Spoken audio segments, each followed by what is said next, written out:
Today I'm going to read a brief passage from the Screwtape letters by C.S. Lewis. The other day my long-suffering spouse referenced one of the letters from the collection, and I thought that it was a really good reading for the current circumstances we find ourselves in. Now, for those of you who haven't read the Screwtape letters or don't remember them very well, there are really just 4 characters to keep in mind so that this reading will be clear. First of all, the book is a series of letters written from a senior demon to a junior demon. And the junior demon has been put in charge of a young man who's recently become a Christian with the goal of tempting him away from his faith. When the demon writes about the patient, he is talking about the young Christian man. And when he writes about the enemy, he is talking about God. So if you keep those 2 characters straight, and remember that the letter is written by a very evil but quite clever demon, I think the reading will make sense. I am delighted to hear that your patient's age and profession make it possible, but by no means certain, that he will be called up for military service.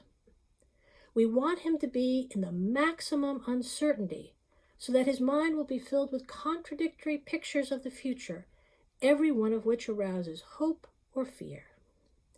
There is nothing like suspense and anxiety for barricading a human's mind against the enemy. He wants men to be concerned about what they do.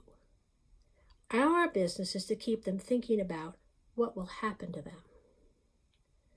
Your patient will, of course, have picked up the notion that he must submit with patience to the enemy's will. What the enemy means by this is primarily that he should accept with patience the tribulation which has actually been dealt out to him, the present anxiety and suspense. It is about this that he is to say, "Thy will be done," and for the daily task of bearing this that the daily bread will be provided. It is your business to see that the patient never thinks of the present fear as his appointed cross, but only of the things he is afraid of. Let him regard them as his crosses.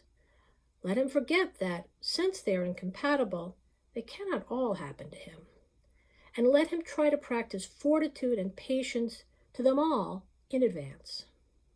For real resignation at the same moment to a dozen different and hypothetical fates is almost impossible, and the enemy does not greatly assist those who are trying to attain it. Resignation to present and actual suffering, even where that suffering consists of fear, is easier and is usually helped by this action. This was a reading of the Screwtape Letters, number 6 by C.S. Lewis.